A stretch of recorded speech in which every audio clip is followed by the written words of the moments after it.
বর্তমান ইসরায়েল আর ফিলিস্তিনের যুদ্ধের জন্য বাংলাদেশে বন্ধ হয়েছে স্পিড, কোক আর বিভিন্ন ধরনের ঠান্ডা। আর আজ থেকে বাংলাদেশের ভাইরাল টপিক হলো ঠান্ডা। চলুন এই ঠান্ডা নামের ভাইরাস না এটা কি গুইসাপ নাকি পোকা, এটা মানুষ কিভাবে দেখছে, কিভাবে এটা প্রচার হচ্ছে সেটা নিয়ে একটু গবেষণা করা যাক। চলুন দেখে আসি। না, ফেসবুকে মেলা ঠান্ডা শুনতেছি।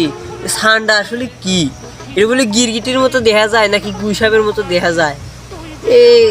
এটা বলে বাংলাদেশে মেলা দাম, সৌদি আরবে বলে মেলা দাম, ইরানেও বলে মেলা দাম, এই বাংলাদেশেও বলে মেলা দাম। এটা দেখি যদি বাংলাদেশে পাওয়া যায় তাহলে বেশি টাকা কামাই করবো। ঠান্ডা নেবেন বাপুরে, ঠান্ডা 10 টাকা কেজি।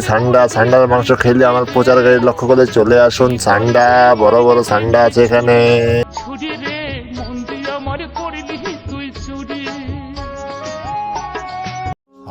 বলছি মনে হয় ঠান্ডা একদম পারফেক্টলি ওই রকমই দেখা যাচ্ছে যেরকম আমি ফেসবুকে দেখেছি। তাকে আজকে ধরেই ছাড়বো বা আমারে গো আমি পারি না আর পারি না। ঠান্ডা বাসি এখন বড় লোক হয়ে যাবো। মরবো আগে মরলে কি ক্ষতি।